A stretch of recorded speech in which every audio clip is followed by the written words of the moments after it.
A very good afternoon to one and all present here. आज हम start करने वाले हैं take over of the companies के बारे में। Take over of the companies के बारे में, और इस चैप्टर में पढ़ेंगे take over of the listed company के टेक ओवर के बारे में पढ़ेंगे।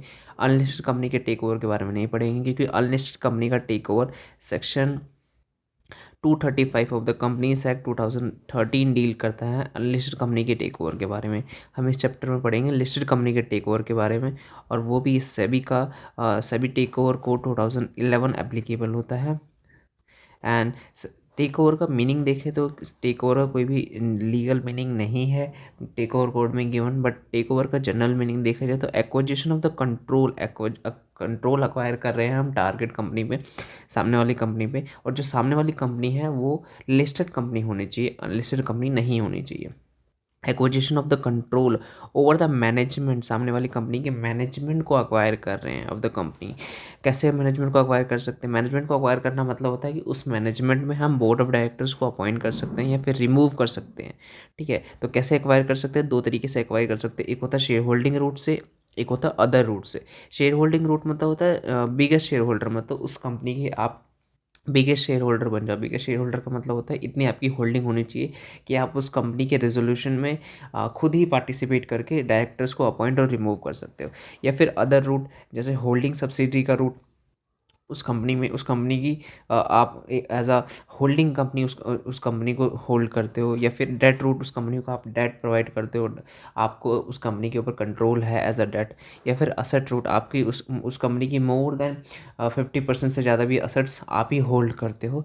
इस केस में आप क्या करोगे? उस कंपनी पे मैनेजमेंट को अक्वायर कर सकते हो। तो दो रूट पढ़े हमने, share holding route and other route. Share holding route में होता है कि general speaking biggest share holder बनना होता है। अदर रूट में होल्डिंग सब्सिडी का route, without purchasing the share holder target company. ठीक है, टारगेट कंपनी के शेयर परचेस भी नहीं कर सकते। आपने क्या किया कि उस कंपनी की होल्डिंग कंपनी को अक्वायर कर दिया, तो सब होल्डिंग कंपनी को अक्वायर कर लिया, तो आप टारगेट कंपनी क्या होगी? उसकी सब्सिडी कंपनी होगी। नेक्स्ट आता है डेट रूट, और नेक्स्ट आता है असेट्स रूट। नेक्स्ट बात करते हैं बेनिफिट क्या क्या है अगर हम एक कंपनी को अक्वायर करते हैं, टेक ओवर करते हैं, तो उससे हमें क्या बेनिफिट होता है? The benefit of take over के बारे में, एक्सपांशन होगा, हमारा बिजनेस एक्सपांड होगा, बड़े लेवल पे बिजनेस हो जाएगा। डाइवर्सिफिकेशन होगा बिजनेस, अगर हम किसी मैन्युफैक्चरिंग के बिजनेस में काम करते थे और सामने वाला अगर टेक ओवर जो टारगेट कंपनी हो सबसे सर्विस सेक्टर में, तो हम सर्विस सेक्टर में हमारा बिजनेस डाइवर्सिफाई हो जाएगा। बिजनेस ग्रोथ होगी हमारी।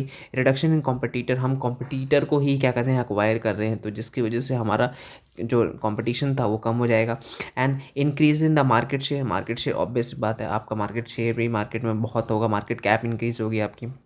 बेटर टेक्नोलॉजी, सामने वाले के पास बहुत ही अच्छी टेक्नोलॉजी थी जिसको हमने अक्वायर कर लिया, तो हमारे पास वो टेक्नोलॉजी आ गई है, इसे कहते हैं better technology. Increase in the profitability, obvious सी बात है, जब कुछ सारा कुछ होगा तो प्रॉफिटेबिलिटी भी इंक्रीज होगा। नेक्स्ट आता है vulnerability and reason and attraction for the take over. Why take over, हमें क्यों हम सोचते हैं कि सामने वाले कंपनी को टेक ओवर कर ले? क्यों? ऐसा क्या है सामने वाली कंपनी में जो हम उसको टेक ओवर करना चाहते हैं? या तो उस कंपनी का कैश फ्लो बहुत ही अच्छा है, मार्केट में गुडविल बहुत ही ज़्यादा अच्छी है उस कंपनी की, या तो अर्निंग पोटेंशियल उस कंपनी में बहुत ज़्यादा है, तो इस कंपनी को हम क्या करते हैं? टेक ओवर कर देते हैं। उसके replacement cost of the assets बहुत ही कम है।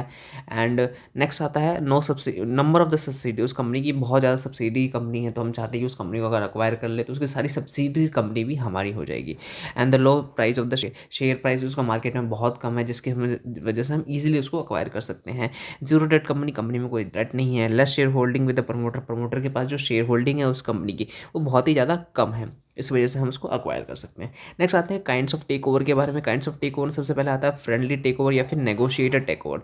फ्रेंडली टेक ओवर का क्या मतलब क्या होता है? जो सामने वाली कंपनी को, टारगेट कंपनी को हम उसकी प्रमोटर की कंसेंट से अक्वायर करते हैं, with the consent of promoter, उसे कहते हैं फ्रेंडली टेक ओवर या फिर नेगोशिएटेड टेक ओवर। नेक्स्ट आता है hostile take over. Hostile take over मतलब होता है फ्रेंडली टेक ओवर का बिल्कुल रिवर्स, जब हम सामने वाली कंपनी जो टारगेट कंपनी है उसको अक्वायर करते हैं, वो भी without permission of the promoter, सामने वाली कंपनी के प्रमोटर्स के बिना हम उस कंपनी को अक्वायर करते हैं, इसे कहते हैं हॉस्टाइल टेक ओवर। ये फ्रेंडली टेक ओवर का बिल्कुल रिवर्स होता है। नेक्स्ट आता है reverse take over. Reverse take over में क्या होता है कि big company take over by the small company, मतलब स्मॉल कंपनी क्या कर रही है? रिवर्स टेक ओवर में क्या होता है कि जो स्मॉल कंपनी होती है वो बड़े कंपनी को अक्वायर कर लेती है, इसमें इसे कहते हैं रिवर्स टेक ओवर, उल्टा टेक ओवर। नेक्स्ट आता है bail out take over. Bail out take over मतलब हम उसको बेल दे रहे हैं, किस वजह से कंपनी लॉस में नहीं जाए उसकी वजह से हम उसको बेल आउट कर रहे हैं। बेल आउट मतलब उसको अक्वायर कर रहे हैं, ठीक है। तो take over for the prevent the company from losses, company losses में जा रही है उसको बचाने के लिए हम क्या करते हैं, उसको टेक ओवर करें, इसे कहते हैं bail out take over. Next आता है cross border take over. Cross border take over मतलब take over of the overseas company, बाहर की किसी कंपनी को आप टेक ओवर कर रहे हो तो उसे कहते हैं take over of the overseas company. 5 तरह के टेक ओवर पड़े, फ्रेंडली नेगोशिएट टेक ओवर, उसका रिवर्स हॉस्टाइल टेक ओवर, उस नेक्स्ट आता है reverse take over, and next bail out take over, and then the cross border take over. Next बात करते हैं defence strategies to prevent the hostile take over. Defence strategies मतलब अगर सामने वाली कंपनी आपको अक्वायर कर रही है वो भी हॉस्टाइल टेक ओवर के थ्रू, मतलब आप प्रमोटर से बिना पूछे सामने वाली कंपनी अगर अक्वायर कर रही है तो उस केस में हमारे पास एज अ टारगेट कंपनी, हम टारगेट कंपनी हैं सामने वाली कंपनी के लिए, तो हमारे पास क्या क्या डिफेंस स्ट्रैटेजीज है कि हम बच सकते हैं उस टेक ओवर से, ठीक है। तो डिफेंस स्ट्रैटेजी और डिफेंस स्ट्रैटेजी कोई भी शॉर्ट सक्सेस के चांसेस नहीं है कि ये स्ट्रैटेजीज आप अगर फॉलो करो तो आप टेक ओवर नहीं होगा, ऐसा ज़रूरी नहीं है, ठीक है। Just a strategy have to follow for the to prevent the take over, hostile take over को प्रिवेंट करने के लिए, ठीक है। तो इस स्ट्रैटेजीज में सबसे पहले आता है strategies of the on the basis of the assets and ownership के बेसिस पे स्ट्रैटेजीज हैं, and anti take over amendments and shark repellents के बेसिस पे स्ट्रेटजीज हैं, and then the other strategies, ठीक है। सबसे पहले देखते हैं कि strategies on the basis of assets on ownership और असर्ट्स के बेस पे क्या क्या स्ट्रेटजीज है। पहली है कि पंच फॉर पंच, और इसको पैकमैन डिफेंस स्ट्रेटजी भी बोलते हैं, और ईट अदर बिफोर ईट, मतलब इसमें क्या होता है कि पंच फॉर पंच स्ट्रेटजीज में ये होता है कि आप सामने वाली कंपनी आपको टेक ओवर करने आ रही है, उससे पहले आप क्या करो, उस सामने वाली कंपनी को ही टेक ओवर कर लो, अक्वायर कर लो, जिसकी वजह से वो सामने वाली कंपनी आपको टेक ओवर या फिर अक्वायर नहीं कर पाएगा। Strategies for the on the basis of the assets ownership, सामने वाली कंपनी को हमने अक्वायर कर लिया। नेक्स्ट आता है बायबैक, ठीक है। बायबैक मतलब कि आपकी पब्लिक की शेयर होल्डिंग बहुत ज़्यादा थी जिसकी वजह से सामने वाली कंपनी आपके शेयर अक्वायर करने वाला मार्केट से, तो आप क्या कर रहे हो, पब्लिक से शेयर बायबैक कर लो। Buyback under the section 68, 69, 70 of the company act बात करता है बायबैक के बारे में। For the reduce the public share holding को रिड्यूस करने के लिए आप क्या कर रहे हो, बायबैक कर रहे हो, for the reduce of the public share holding, ठीक है। फर्स्ट स्ट्रेटेजी पड़ा पंच फॉर पंच, सेकंड आता है buyback under the section 68, 69, 70 of the company act. Third आता है crown jewel strategy. Crown jewel strategy मतलब होता है कई बार जो अक्वायरर होता है सामने वाला, वो हमारी कंपनी को अक्वायर कर रहा है। क्यों अक्वायर कर रहा है, क्योंकि वो देख रहा है कि हमारी कंपनी में कुछ ऐसी टेक्नोलॉजी है या फिर कुछ ऐसा एसेट्स है जो बहुत ही ज़्यादा डेवलप्ड है या फिर बहुत ही अट्रैक्टिव है, जिसकी वजह से वो सामने वाली कंपनी, सामने वाला अक्वायरर हमें अक्वायर कर, हम क्या करेंगे उस एसेट्स को क्या करेंगे, सोल्ड आउट कर देंगे, जिसकी वजह से वो हमें अक्वायर नहीं करेगा, क्योंकि वो अक्वायर ही इसलिए कर रहा है कि वो असेट्स उसके पास आ जाए या फिर वो टेक्नोलॉजी उसके पास आ जाए, ठीक है। इसलिए हम क्या करेंगे, उस असेट्स को सोल्ड आउट कर देंगे। थर्ड आता है crown jewel strategy. Crown jewel strategy मतलब होता है, क्राउन ज्वेल स्ट्रेटेजी मतलब होता है for the reason of attraction of the jewels, jewels मतलब होता है machine of a company and sell those jewels, ठीक है। और पहले हमने क्या पढ़ा, अभी पढ़ा strategies on the basis of the assets on ownership. Assets on ownership पे 3 स्ट्रेटेजीज पढ़ी, पहला पढ़ा पंच फॉर पंच, सेकंड पढ़ा हमने बायबैक के बारे में सेक्शन 68, 69, 70 बात करता है, थर्ड पढ़ा हमने क्राउन ज्वेल स्ट्रेटेजीज। ये तीनों स्ट्रेटेजीज इंडिया में फॉलो होती है वेरी वेल, इंडिया में ये तीनों स्ट्रेटेजीज फॉलो की जाती है। नेक्स्ट बात करते हैं अदर स्ट्रेटजीज के बारे में। अदर स्ट्रेटजीज में सबसे पहला आता है ग्रीन मिल स्ट्रेटजीज। ग्रीन मिल स्ट्रेटजीज में क्या होता है कि जो अक्वायरर को टारगेट कंपनी खुद ही अक्वायरर को बोलता है कि हमारी कंपनी को अक्वायर कर लो, ठीक है। बट जो मार्केट में शेयर है उससे ज़्यादा में अक्वायर करना होगा तो ही अक्वायर करोगे, नहीं तो नहीं अक्वायर करोगे, ठीक है। तो ग्रीन मिल स्ट्रेटजी में तो होता है promoter of a target company खुद ही ऑफर करता है अक्वायरर को कि अपने शेयर सेल करने के लिए। Promoter of a target company offer to the sell the share of the acquirer to share of acquirer to the acquirer at a price more than the market price, market price से ज़्यादा। जैसे एक company है private P limited, इसका market में price है 100 rupees, ठीक है। और ये अक्वायरर है, ये इस कंपनी को अक्वायर करना चाहता है, तो इस कंपनी का जो प्रमोटर है वो खुद ही इसको ऑफर कर रहा है कि हमारे शेयर अक्वायर कर लो एट द 300 पर शेयर के हिसाब से, ठीक है। मार्केट प्राइस अभी 100 चल रहा है, आप 300 पर शेयर के हिसाब से अक्वायर कर लो, और ये कंपनी इसको सोल्ड कर देती है शेयर एट द 300 पर 300 पर शेयर के हिसाब से। ठीक है, तो सबसे पहले पढ़ा हमने अदर स्ट्रैटेजीज में ग्रीन मिल स्ट्रैटेजी। ग्रीन मिल स्ट्रैटेजी में क्या होता है कि जो टारगेट कंपनी है वो खुद ही अक्वायरर को बोलती है कि हमारे शेयर अक्वायर कर लो। ठीक है, नेक्स्ट आता है फेंसिंग ऑफ। फेंसिंग ऑफ का मतलब होता है, इंडिया में ये फॉलो बिल्कुल होता है फेंसिंग ऑफ। फेंसिंग ऑफ का मतलब होता है कि अक्वायरर हमारी कंपनी को अक्वायर करने आ रहा है, हम क्या कर रहे हैं उसको लिटिगेशन में या फिर किसी और प्रॉब्लम में इंक्लूड कर दे रहे हैं ताकि डिले हो जाए या फिर अक्वायरर अक्वायर ना करे, हमारी कंपनी को अक्वायर करने का माइंड से थिंक ही हटा दे। ठीक है, तो promoters makes a wrong allegation, हम क्या करते हैं अक्वायरर के अगेंस्ट में रॉन्ग एलिगेशन लगा देते हैं and makes the acquire involve in litigation, और उसको लिटिगेशन में इन्वॉल्व कर देते हैं जिसकी वजह से वो अक्वायर ही ना करे या फिर बहुत ही ज़्यादा डिले हो जाए अक्वायर में। ठीक है, तो ये अदर स्ट्रैटेजीज में सबसे पहले पढ़ा हमने strategy on the basis of the assets ownership, assets and ownership के बेसिस पे स्ट्रैटेजी पढ़ा। सबसे पहले हमने पंच फॉर पंच, सेकंड पढ़ा बायबैक, थर्ड पढ़ा क्राउन ज्वेल। फिर हमने देखा अदर स्ट्रैटेजीज में। अदर स्ट्रैटेजीज में हमने पढ़ा ग्रीन मिल एंड देन पढ़ा हमने फैंसिंग ऑफ। ठीक है, उसके बाद ये तीन स्ट्रैटेजीज हमने यहाँ पे पढ़ी जो कि वेरी वेल इंडिया में एप्लीकेबल होती है, इंडिया में फॉलो की जाती है। एंड दो स्ट्रेटजीज हमने यहाँ पे पढ़ी, green mill strategies and fencing of, ये भी इंडिया में फॉलो की जाती है, फॉलो इन इंडिया। एंड ये जो स्ट्रेटजीज है ये भी इंडिया में फॉलो की जाती है। नेक्स्ट बात करते हैं strategies on the basis of the anti take over amendments, anti take over amendments and shark repellents and anti take over amendments. सबसे पहले आता है super majority. Super majority amendment. Super majority amendment में क्या होता है कि कंपनी क्या करती है अपनी एओ के प्रोविज़न को बहुत ही ज़्यादा स्ट्रिंजेंट कर देती है, बहुत ही ज़्यादा। और स्ट्रिंजेंट मतलब होता है कि कुछ अपने एओ को चेंज कर देना और हमारी कंपनी को अक्वायर करना, तो आपको बहुत सारे रूल्स रेगुलेशन एंड प्रोविज़न को कंप्लाई करना पड़ेगा। बहुत ही स्ट्रिंजेंट कर देती है, एंट्रेंच कर देती है प्रोविज़न को, ताकि वो सामने वाला जो अक्वायर होता है वो अक्वायर ही नहीं कर पाता है फिर बाद में। ठीक है, तो पहला क्या आता है शार्क रेपलेट्स। शार्क रेपलेट्स में क्या सुपर मेजोरिटी अमेंडमेंट्स क्या करते हैं, सुपर मेजोरिटी अमेंडमेंट्स में हम एओ को ही चेंज कर देते हैं, स्ट्रिंजेंट एओ के प्रोविजन को बहुत ज़्यादा स्ट्रिंजेंट बना देते हैं। नेक्स्ट आता है fair price amendment. Fair price amendment मतलब हम इसमें भी हम क्या करते हैं एओ को चेंज करते हैं और ए आर्टिकल ऑफ एसोसिएशन को चेंज करके हम आर्टिकल ऑफ एसोसिएशन में क्लॉज डाल देते हैं कि अगर कोई भी अक्वायरर हमारी कंपनी को अक्वायर करना चाहता है तो वो इस प्राइस पे अक्वायर करेगा, तो ही अक्वायर करेगा, नहीं तो अक्वायर नहीं करेगा। और जो प्राइस होता है वो बहुत ही हाई हम फिक्स कर देते हैं कई बार आर्टिकल ऑफ एसोसिएशन में, जिसकी वजह से अक्वायरर क्या करता है वो अक्वायर ही नहीं करता है फिर शेयर्स को। ठीक है, तो सबसे पहले पढ़ा हमने सुपर मेजोरिटी अमेंडमेंट जो हमें एओए में स्ट्रिंजेंट आर्टिकल ऑफ एसोसिएशन के प्रोविजन को स्ट्रिंजेंट कर देते हैं। सेकंड पढ़ा हमने फेयर प्राइस अमेंडमेंट जिसमें क्या करते हैं कि प्राइस को ही चेंज कर देते हैं आर्टिकल ऑफ एसोसिएशन में। थर्ड पढ़ेंगे हम प्रेफर्ड स्टॉक। प्रेफर्ड स्टॉक का मतलब होता है विटो पावर। प्रेफर्ड स्टॉक मतलब होता है विटो पावर, ये हम प्रमोटर को देते हैं जनरली। प्रेफर्ड स्टॉक मतलब होता है विटो पावर। विटो पावर का मतलब होता है एक एक्स्ट्रा पावर जो हमने शेयर्स तो दिए ही दिए प्रमोटर को, साथ में हमें एक्स्ट्रा पावर देते हैं, जो कि जब कोई एक्वायरर हमारी कंपनी को एक्वायर करने आएगा तो वो जो एक्स्ट्रा पावर है, जो वेटो पावर है, वो ऑटोमेटिकली इंक्रीज़ हो जाएगी या फिर एक्टिव हो जाएगी, जिसकी वजह से जो प्रमोटर की होल्डिंग होगी वो इंक्रीज़ हो जाएगी और फिर वो अक्वायर नहीं कर पाएगा सामने वाला अक्वायरर। ठीक है, तो विटो पावर या फिर preferred stock to promoter, a company give veto power and preferred stock to its promoter, promoter को दिया जाता है। नेक्स्ट आता है पॉइजन पिल। पॉइजन पिल में होता है कि प्रमोटर की जो शेयर होल्डिंग है वो कुछ शेयर होल्डिंग इनएक्टिव होती है, जो सामने वाला अक्वायरर जब अक्वायर करने आता है। पॉइजन में होता है कि प्रमोटर की जो शेयर होल्डिंग है वो इनएक्टिव होती है कई बार, कि जनरली लोगों को दिखता है कि प्रमोटर के पास 20% शेयर होल्डिंग है, बट कुछ शेयर होल्डिंग उसकी इनएक्टिव होती है जो कंपनी के थ्रू उसको मिलती है, और वो ऑटोमेटिकली एक्टिव हो जाती है 20% से 40% या फिर 60% इंक्रीज हो जाती है जब कोई एक्वायरर हमारी कंपनी को एक्वायर करने आता है। इसे कहते हैं पॉइजन पिल।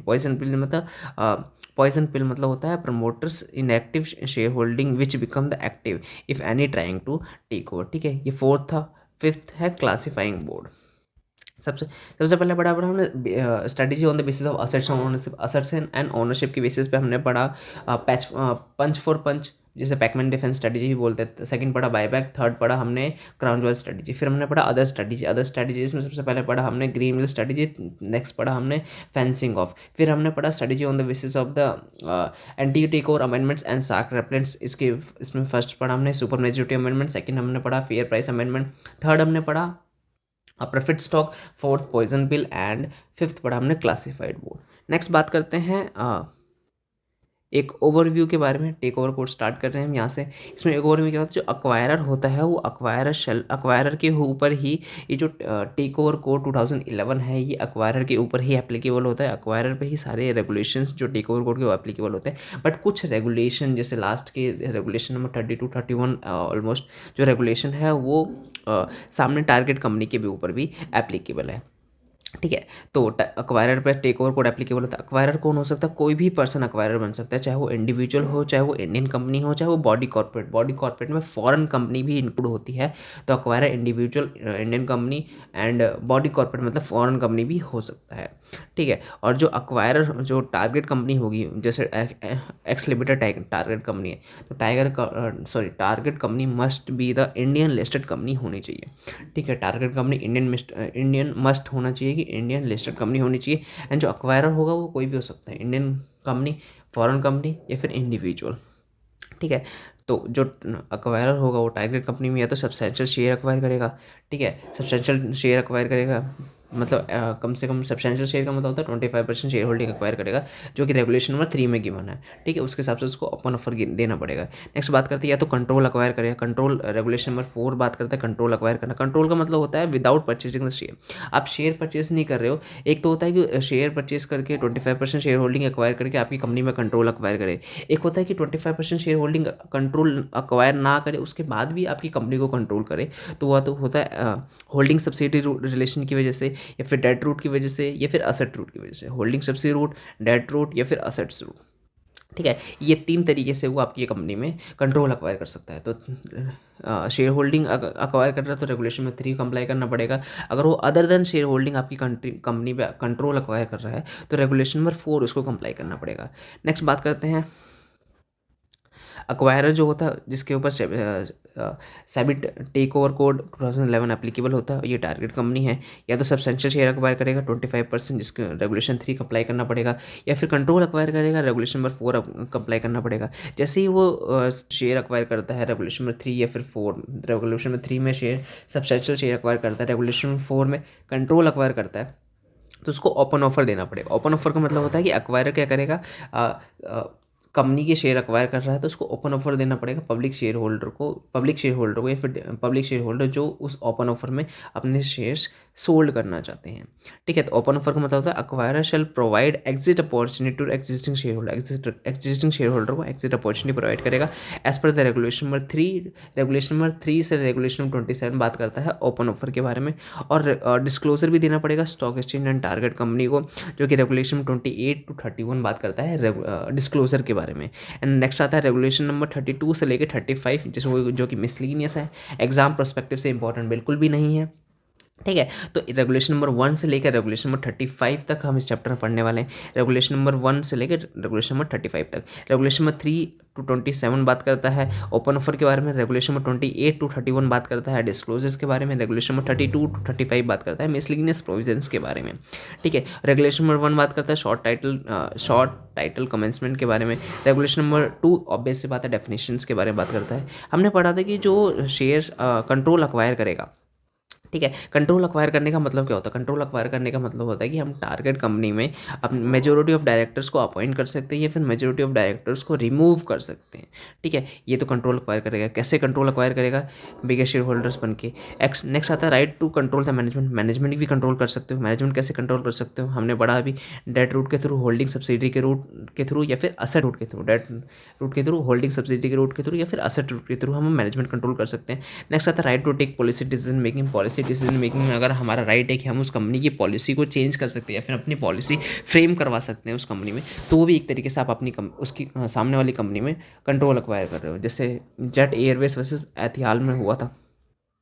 नेक्स्ट बात करते हैं ये रेगुलेशन टेक ओवर कोड 2011 का regulation number 1 short title commitment के बारे में बात करता है। रेगुलेशन नंबर 2 बात करता है डेफिनेशन, 3 बात करता है ट्रिगर पॉइंट के बारे में, 4 बात करता है control acquisition and trigger point के बारे में, 5 बात करता है इनडायरेक्ट एक्विजिशन, 5th बात करता है इनडायरेक्ट एक्विजिशन के बारे में, फिर 6 बात करता है वॉलंटरी ओपन ऑफर के बारे में, 7 बात करता है ऑफर साइज के बारे में, 8 बात करता है ऑफर प्राइस के बारे में, 9 बात करता है मोड ऑफ पेमेंट, हम कैसे पेमेंट करेंगे जो भी शेयर होल्डर जो अपने शेयर टेंडर करेंगे उस ओपन ऑफर में।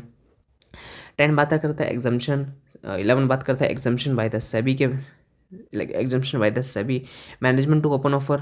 नेक्स्ट आता है timing of PA and DPS, public announcement, DPS कब देना पड़े उसके लिए टाइमिंग। नेक्स्ट बात करता है न्यूज़पेपर एडवर्टीजमेंट। 15 बात करता है content of PA, filing of letter of offer to SEBI. 16 बात करता है रेगुलेशन नंबर 17 बात करता है escrow account. Regulation number 18 general procedure. Regulation number 19 conditional offer के बारे में बात करता है। रेगुलेशन नंबर 20 बात करता है कंपीटिटिंग ऑफर एंड काउंटर ऑफर के बारे में। रेगुलेशन नंबर 21 बात करता है स्पेशल बैंक अकाउंट के बारे में। रेगुलेशन नंबर 22 बात करता है completion of acquisition. Regulation number 23 बात करता है रेगुलेशन नंबर 23 बात करता है विड्रॉवल ऑफ द ऑफर के बारे में। रेगुलेशन 24 बात करता है कैन अक्वायरर बी डायरेक्टर, क्या acquirer during the open offer के टाइम पे डायरेक्टर बन सकता है क्या टारगेट कंपनी में, इस पढ़ेंगे रेगुलेशन नंबर 24 में। ठीक है, रेगुलेशन नंबर 25 करता है obligation of acquire. Regulation 26 obligation of target company. Regulation 27 obligation of the merchant bank का। ठीक है, 25 से लेकर 27 ऑब्लिगेशन के बारे में बात करते हैं। नेक्स्ट 28 बात करते हैं डिस्क्लोजर रिलेटेड प्रोविजन, यहाँ से स्टार्ट हो जाते हैं 28 से। ठीक है, तो 29, 30 एंड 31 में डिस्क्लोजर के बारे में बात करते हैं। 29 event based disclosure, 30 continent disclosure and 31 promoters by disclosure by the promoter है। नेक्स्ट बात करते हैं रेगुलेशन नंबर 32 बात करते हैं power of the SEBI to issue, power SEBI क्या इशू कर सकता है, कोई भी डायरेक्शन इशू कर सकता है। Not to use the voting right, नहीं यूज़ करना है। And transfer the share to the investor education protection fund में and determine the fair price and direct to the payment of interest. These are the power of the SEBI. Next बात करता है power to remove difficulty. Regulation में 32। Regulation में 34 SEBI take over codes 2011 के amendments के बारे में। रेगुलेशन में 35 बात करता है सेबी टेक ओवर कोड 2011 जो कि रिपील हुआ था सेबी टेक ओवर कोड 1997 से। ठीक है, तो ये 3 रेगुलेशन, लास्ट के 3 रेगुलेशन, रेगुलेशन में 34, 33, 34, 35 ये एग्जाम से इंपॉर्टेंट नहीं है। रेगुलेशन में 32 तक ही इंपॉर्टेंट है एग्जाम से। ठीक है, तो इस सेबी टेक ओवर कोड 2011 में टोटल 6 चैप्टर हैं। 6 चैप्टर अगर हम बेयर एक्ट खोल के देखेंगे तो उस बेयर एक्ट में हमें गिवन होगा टोटल 6 चैप्टर। चैप्टर नंबर 1 बात करता है रेगुलेशन नंबर 1 से 2 तक, चैप्टर नंबर 1 बात करता है। चैप्टर नंबर 2 जो है रेगुलेशन नंबर 2 से लेके रेगुलेशन नंबर 3 से लेकर रेगुलेशन नंबर 11 तक, चैप्टर नंबर 3 बात करता है, 2 बात करता है। एंड चैप्टर नंबर 3 बात करता है chapter 3 of the bare act बात करता है रेगुलेशन नंबर 12 से लेकर रेगुलेशन नंबर 23 तक बात करता है। ठीक है, और बेयर एक्ट का चैप्टर नंबर 4 देखें तो वहाँ पे रेगुलेशन नंबर 24 से लेकर रेगुलेशन नंबर 27 तक बात करता है चैप्टर नंबर 4 के बारे में बेयर एक्ट में, बेयर रेगुलेशन में जो कि सेबी के थ्रू गिवन है। ठीक है, रेगुलेशन नंबर 5 बात करता है 28 से लेकर 31 तक। चैप्टर नंबर 5 बात करता है सेबी टेक ओवर कोड 2011 के बारे में, बेयर एक्ट के हिसाब से पढ़ रहे हैं। नेक्स्ट बात है चैप्टर नंबर 6 बात करता है रेगुलेशन 32 से लेकर 35 तक। टोटल 6 चैप्टर आपके बेयर एक्ट में गिवन है। ये हमने पढ़ लिया एक overview of the fully chapter, पूरा चैप्टर का एक ओवरव्यू पढ़ लिया कि उस चैप्टर में पढ़ने के बाद रेगुलेशन नंबर 1 से रेगुलेशन नंबर 35 तक एंड चैप्टर 1 से लेकर चैप्टर 6 तक जो कि बेयर एक्ट के अकॉर्डिंग गिवन है। ठीक है, रेगुलेशन नंबर 1 स्टार्ट करते हैं। रेगुलेशन नंबर 1 सिंपल है, short title, commencement and extent के बारे में गिवन है। एंड रेगुलेशन 2 में डेफिनेशंस गिवन है। नेक्स्ट बात करते हैं regulation number 3 which is the very important regulation of this chapter. Regulation number 3 बात करता है ट्रिगर पॉइंट के बारे में। अगर किसी एक्वायरर ने कंपनी में ट्रिगर पॉइंट टच किया, ट्रिगर पॉइंट का मतलब होता है कि अगर किसी एक्वायरर ने 25% मोर शेयर्स या वोटिंग राइट 25% या उससे ज़्यादा 25% भी एक्वायर करता है या उससे ज़्यादा एक्वायर करता है तो उसको ओपन ऑफर देना पड़ेगा। तो रेगुलेशन नंबर 3 सब रेगुलेशन 1 बात करते हैं। रेगुलेशन नंबर 3 सब रेगुलेशन 1 बात करता है कि कोई भी एक्वायरर अगर 25% शेयर या वोटिंग राइट या उससे ज़्यादा एक्वायर करता है टारगेट कंपनी में तो उसको ओपन ऑफर देना पड़ेगा। मिनिमम 26% के लिए ओपन ऑफर देना पड़ेगा on the pro rata basis, pro rata basis पे उसको ओपन ऑफर देना पड़ेगा on the two the existing share holder. और रेगुलेशन नंबर 7 के हिसाब से उसको 26% का ओपन ऑफर देना पड़ेगा। नेक्स्ट बात है रेगुलेशन नंबर 3 सब रेगुलेशन 2 के बारे में बात करता है कि अगर कोई एक्वायरर ऑलरेडी 25% से लेकर 75% तक होल्ड करता है, 75% तक मतलब उससे कम भी होल्ड करता है, ठीक है, और वो एक फाइनेंशियल ईयर में अगर 5% से ज़्यादा वोटिंग राइट एक्वायर करता है तो उसको ओपन ऑफर देना पड़ेगा। रेगुलेशन नंबर 7 मतलब 26 के हिसाब से 26% का ओपन ऑफर उसको पब्लिक को देना पड़ेगा। नेक्स्ट बात है रेगुलेशन नंबर 3 सब रेगुलेशन 3 अगर कोई भी person acting in concern PAC acting in concern में अगर शेयर एक्वायर कर रहा है 20%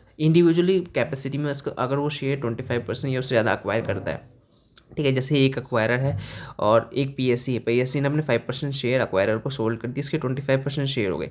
इंडिविजुअल कैपेसिटी में इसने 25% शेयर एक्वायर किए, मतलब he is touching the level of 25% in his individual capacity, मतलब उसको ओपन ऑफर देना पड़ेगा 26 के हिसाब से। नेक्स्ट बात करते हैं, अगर कोई if a promoter touching the level of 25% due to the exit opportunity, promoter ही अगर 25% लेवल टच करता है ड्यू टू एग्जिट अपॉर्चुनिटी के थ्रू, तो उस केस में उसको ओपन ऑफर देना एग्जम्प्ट है रेगुलेशन 10 के हिसाब से।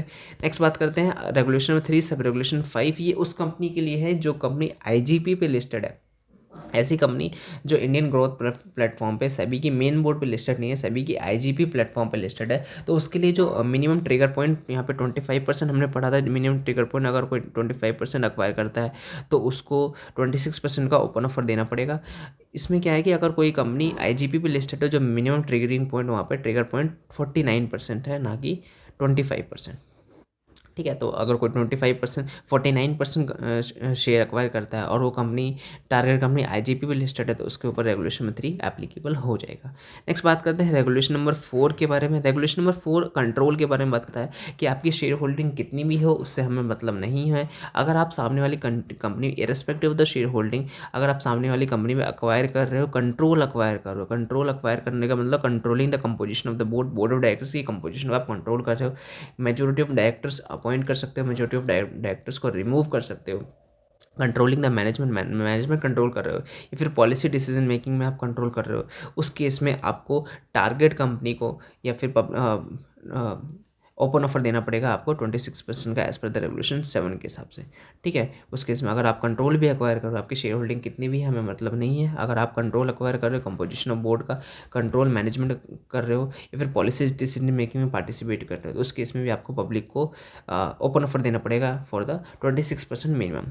नेक्स्ट बात करते हैं regulation number sorry creeping acquisition क्या होता है। क्रिपिंग एक्विजिशन का मतलब होता है क्रिप करना। क्रिप मतलब कोई भी एक्वायरर अगर एक फाइनेंशियल ईयर में अगर वो 25% और मोर शेयर होल्ड करता है और अप टू 75%, 25% से लेके 75% तक शेयर होल्ड करता है, और एक फाइनेंशियल ईयर में 5% से कम अक्वायर करता है, 5% भी नहीं, 5% से कम अक्वायर करता है, तो उसको कहेंगे क्रिपिंग एक्विजिशन। उस केस में उसको रेगुलेशन नंबर 3 मतलब ओपन ऑफर की देने की जो प्रोविज़न है वो एप्लीकेबल नहीं होगा। तो क्रिपिंग एक्विजिशन का मतलब होगी any acquirer who is already holding 25% और more up to 75%, and if acquire up to 5% यहाँ पे अगर वो अक्वायर कर रहा है, then they no requirement to open offer. Open offer की रिक्वायरमेंट इसके ऊपर नहीं है। रेगुलेशन नंबर 3 सब रेगुलेशन 2 का अक्वायर जो प्रोविजन है उसको इसके ऊपर एप्लीकेबल नहीं होगा, इसे कहते हैं क्रिपिंग एक्विजिशन। नेक्स्ट आता है रेगुलेशन नंबर 5 जो कि यहाँ पे गिवन नहीं है। नेक्स्ट बात करते हैं रेगुलेशन नंबर 5 के बारे में। रेगुलेशन नंबर 5 बात करता है कि direct acquisition treated as indirect acquisition treated as a direct acquisition. Indirect acquisition को भी हम डायरेक्ट एक्विजिशन ट्रीट कर लेंगे। रेगुलेशन नंबर 5 बात करता है। ठीक है। तो रेगुलेशन नंबर 5 के 2 सब रेगुलेशन है। सब रेगुलेशन 1 बात करता है, सब रेगुलेशन 2 बात करता है। सब रेगुलेशन 1 बात करता है इनडायरेक्ट एक्विजिशन क्या होता है उसके डेफिनेशन के बारे में। ठीक है। तो इनडायरेक्ट एक्विजिशन का मतलब होता है कि कोई भी एक्वायरर अगर कोई डायरेक्ट एक्विजिशन कर रहा है किसी लिस्टेड होल्डिंग कंपनी का, ठीक है, और किसी लिस्टेड होल्डिंग कंपनी की कोई भी सब्सिडी कंपनी है, तो उसको वो इनडायरेक्टली एक्वायर कर रहा है, तो उस केस में वो उस सब्सिडी कंपनी को भी एक्वायर कर रहा है और वो उस होल्डिंग कंपनी को भी एक्वायर कर रहा है, तो उसको ओपन ऑफर देना पड़ेगा, has to given for the subsidy company also. तो उसको ओपन ऑफर सब्सिडी कंपनी के भी सब्सिडी कंपनी के लिए भी देना पड़ेगा। होल्डिंग कंपनी को डायरेक्ट एक्विजिशन कर रहा है इसलिए उसको ओपन ऑफर देना पड़ेगा 26% का, और सब्सिडी कंपनी को एक्वायर कर रहा था उसलिए भी उसको ओपन ऑफर देना पड़ेगा फॉर द 26%। ठीक है। तो सब रेगुलेशन 1 बात करता है इनडायरेक्ट एक्विजिशन के बारे में। ठीक है। तो sub regulation number 2 of the regulation number 5 बात करता है कि थ्री केसेस जहाँ पे हम इनडायरेक्ट एक्विजिशन को डायरेक्ट एक्विजिशन ट्रीट कर लेंगे। ठीक है। 3 केसेस जहाँ पे डायरेक्ट एक्विजिशन को इनडायरेक्ट एक्विजिशन को हम डायरेक्ट एक्विजिशन ट्रीट कर लेंगे। केसेस 1 है regulation number 5 sub regulation 2 clause A, regulation number 5 sub regulation 2 clause B, regulation number 5 sub regulation 2 clause C बात करता है कि कोई भी सब्सिडरी कंपनी जिसका एनएवी इज मोर देन 80%, कोई भी सब्सिडरी कंपनी जिसकी NAV more than 80% of consolidated NAV of the holding company and subsidy company, मतलब होल्डिंग कंपनी सब्सिडी कंपनी ये कंसोलिडेटेड एनएवी निकालेंगे, उसका 80% से ज़्यादा किसका है, उस सब्सिडी कंपनी का है। ठीक है। तो सब्सिडी कंपनी को भी हम क्या करेंगे, इनडायरेक्ट एक्विजिशन ट्रीट कर लिए जाएंगे। ठीक है। या फिर कोई भी सब्सिडी कंपनी जिसका turnover is 80% of the consolidated turnover, जिसका टर्नओवर क्या है, more than 80% of the consolidated turnover, किसका consolidated, holding company and subsidy company का। तो उस सब्सिडी कंपनी का भी हम डायरेक्ट एक्विजिशन ट्रीट कर लेंगे। ठीक है। तो 3 केसेस है जहाँ पे अगर इनडायरेक्ट एक्वायर कर रहे हो तो उसको डायरेक्ट एक्विजिशन ट्रीट कर लिया जाएगा। ठीक है।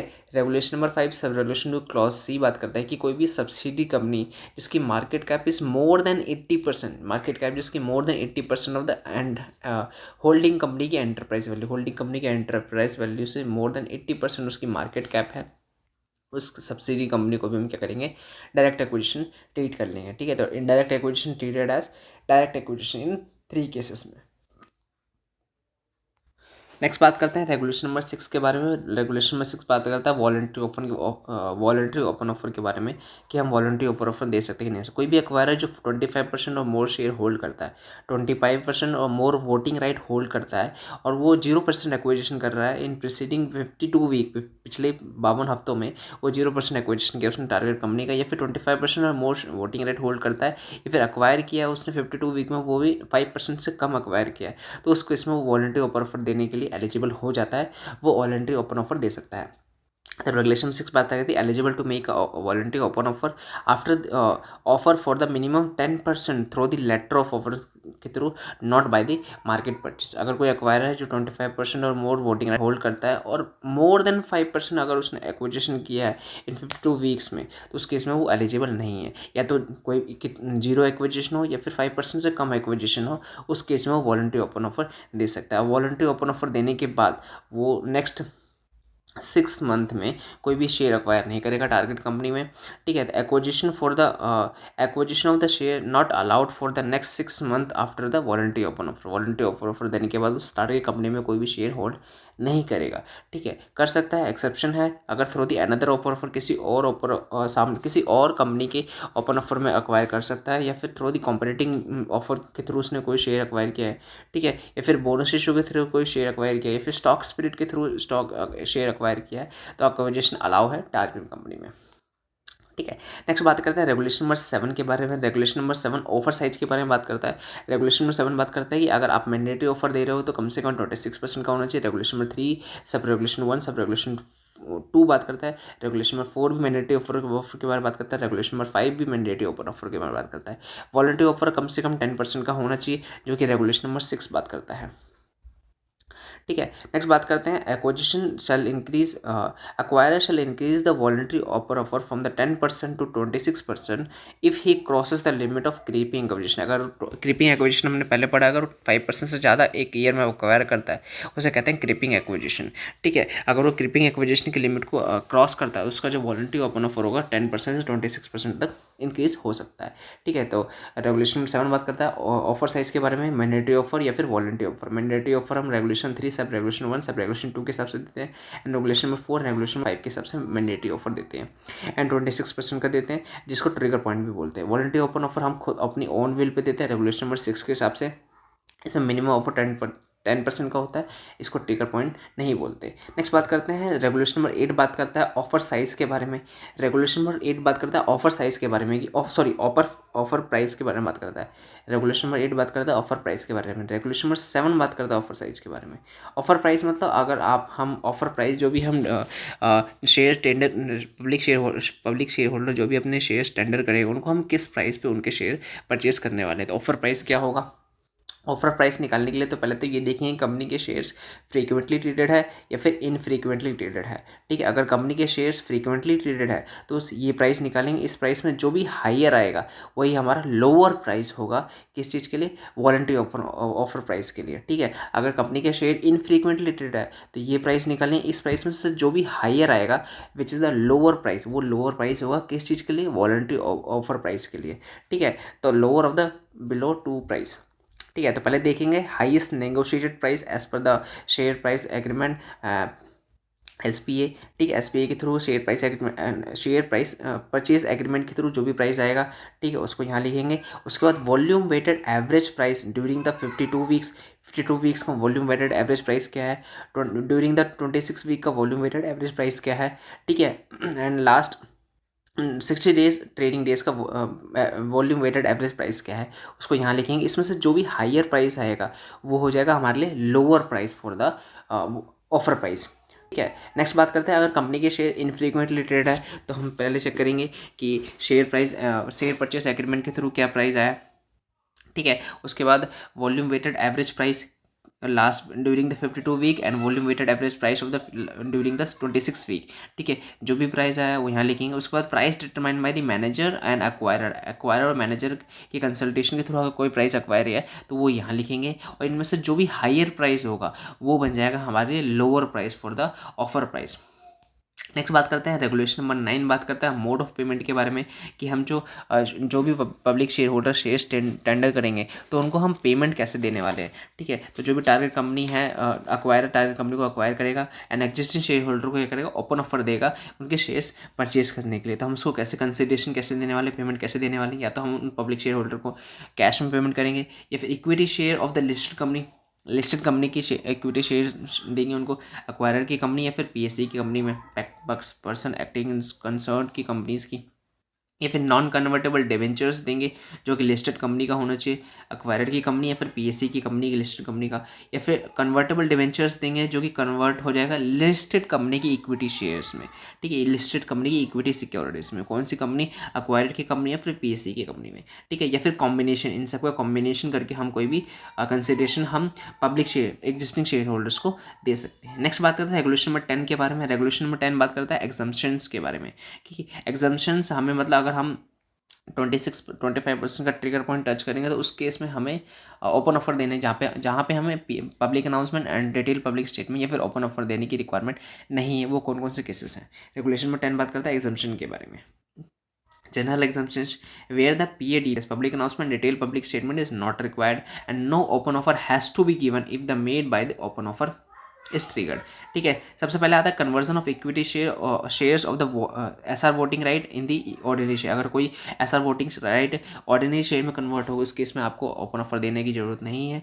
प्रेफरेंशियल इशू कंपनी ने किया आईसीटी रेगुलेशन के हिसाब से, उस केस में अगर आपकी शेयर होल्डिंग इंक्रीज हुई है तो आपको ओपन ऑफर देने की जरूरत नहीं है। कंपनी ने कोई बायबैक किया है जिसकी वजह से आपकी जो एग्जिस्टिंग शेयर होल्डिंग है वो इंक्रीज हो चुकी है, कंपनी ने कोई बायबैक किया है जिसकी वजह से आपकी एग्जिस्टिंग शेयर होल्डिंग इंक्रीज हो गई और आपने 90 डेज के अंदर अंदर जो एक्स्ट्रा शेयर होल्डिंग थी, ठीक है 25% से ज़्यादा जो शेयर होल्डिंग थी वो आपने सोल्ड कर दिया है, उस केस में भी आपको ओपन ऑफर देने की जरूरत नहीं है। ठीक है, तो buyback of the share by the target company and such share holder, जो शेयर होल्डर है जिसकी शेयर होल्डिंग इंक्रीज हो चुकी has reduce their share holding, extra share holding जो थी 25% से ज़्यादा एक्स्ट्रा शेयर होल्डिंग उसको उसने रिड्यूस कर दी है 90 डेज के अंदर अंदर, and reduce your share holding below 25%, तो उस केस में उसको ओपन ऑफर देने की रिक्वायरमेंट नहीं है। नेक्स्ट आता है कंपनी ने कोई बायबैक ऑफ द शेयर पर टारगेट कंपनी ने कोई बायबैक किया है एंड उस शेयर होल्डर्स ने कोई पार्टिसिपेट नहीं किया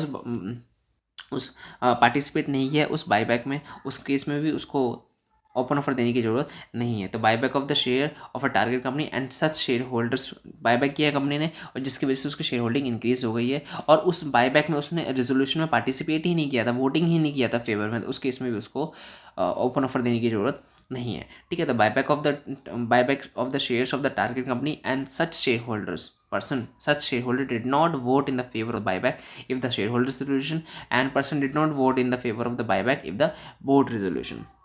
नेक्स्ट बात करता है कि कोई भी shares acquisition of the shares of the shares by any share holder of target company up to his entitle, right issue के थ्रू उसको कोई शेयर्स मिले हैं, ठीक है, जिसकी वजह से उसकी एग्जिस्टिंग होल्डिंग इंक्रीज हुई है, राइट इशू में उसको कोई शेयर मिलने वाले थे जिसकी वजह से उसकी एग्जिस्टिंग शेयर होल्डिंग जो है वो इंक्रीज हो गई है, तो उस केस में भी उसको ओपन ऑफर देने की जरूरत नहीं है।